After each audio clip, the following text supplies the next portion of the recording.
Here we go with the second section from chapter 1, and today we're going to be looking a lot at line segments. So the biggest difference between a line segment and a line is that a line segment, and sometimes you might just see segment, has two endpoints.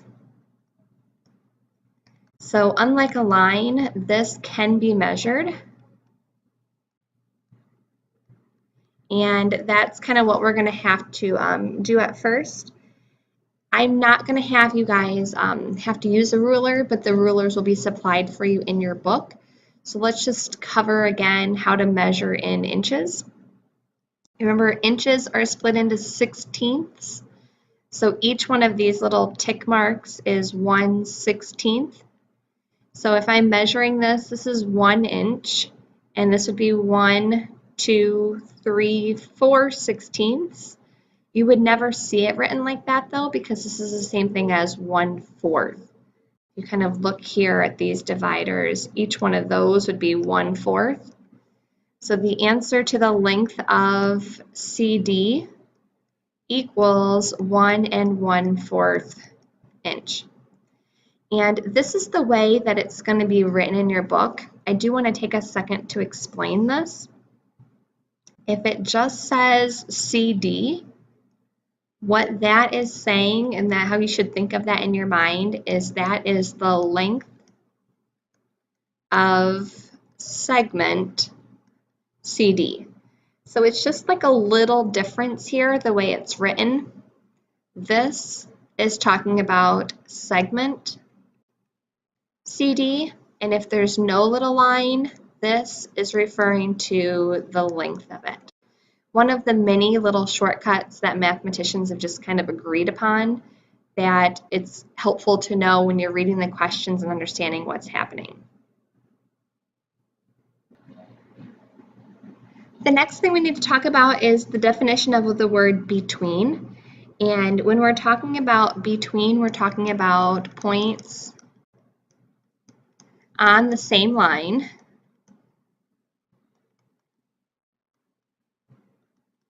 that are, it's really hard to define this without using the word, so I'm just going to say that are between two other endpoints. And probably the best way to show you this is to show you with this picture here. I could say that point N is between A and B. So one big thing you need to know, between does not necessarily mean right in between, because N is also between A and R. Even though it's closer to A, it's someplace on that line in between them. So N could not be like over here, has to be in between. So N is between A and B, and that works for this.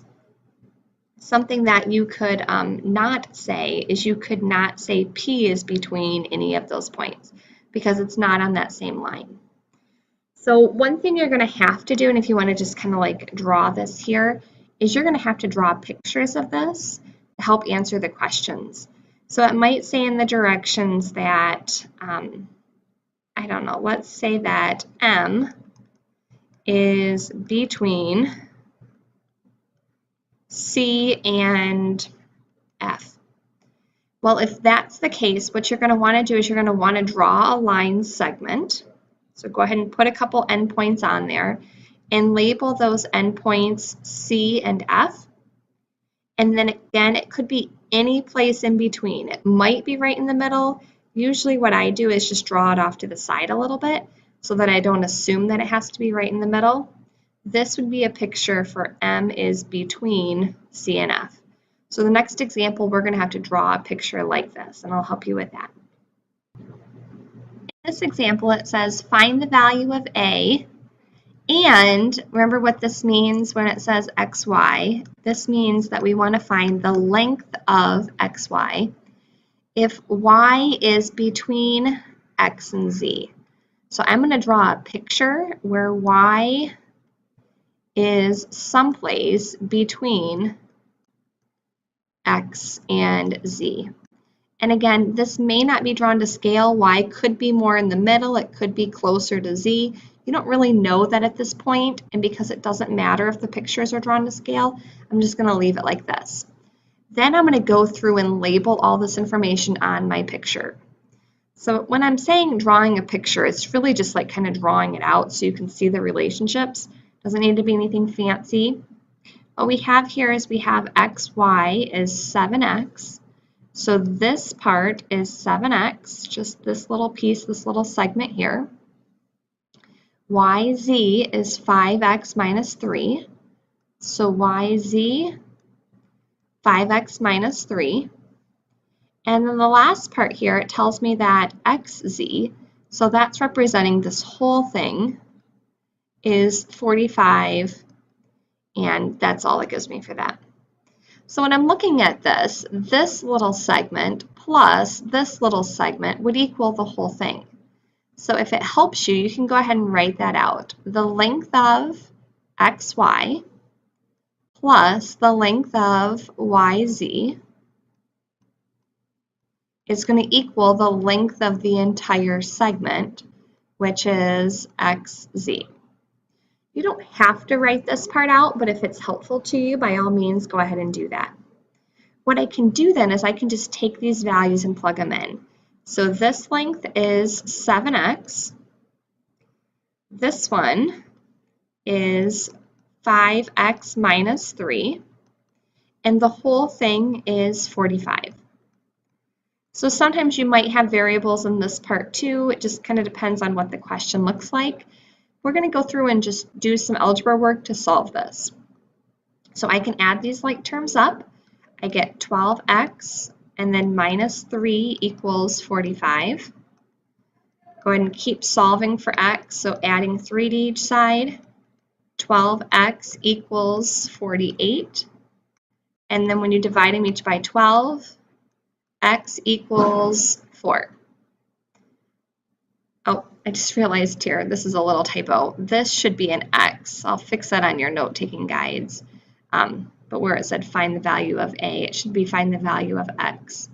So if x is 4, we're halfway done with our answer. I then want to go through and find the length of xy. So remember that the length of xy was 7x. Well, what I need to do is take 7 times 4, and I get 28. So the final answer, x equals 4, and the length of xy equals 28. You could just write that together, and that's what it's looking for. In this last example, what we want to do is we want to define where the congruent segments are. You've probably heard that word congruent in other math classes, but it might have been like more with congruent shapes.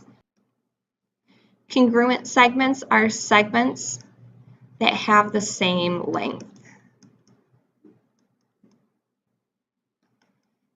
And kind of the most important part of this is knowing how to label and knowing the symbol for congruent. You want to put like a big star next to this or put this off to the side. The symbol for congruent looks like an equal sign with like a little squiggly line over top. We will see this, not exaggerating, like hundreds of times in this class, maybe even like 1,000 times in this class. So make sure you get to know this symbol that means congruent. On this picture, these little like dash marks that have the same number of little dash marks are saying that these segments are congruent. So since this segment and this segment both have one little dash, I can say that segment AB is congruent to segment AG. And you do put the segments here. You're not talking about the lengths, you're talking about the segments at this point. Looking at this one, BC, since it has 3 little dashes, that one's congruent to this one that also has 3. So I can say that BC is congruent to GF. And lastly here, I can say that CD is congruent to FE. So that's that for this lesson. We'll practice this in class, and I look forward to helping you out with that.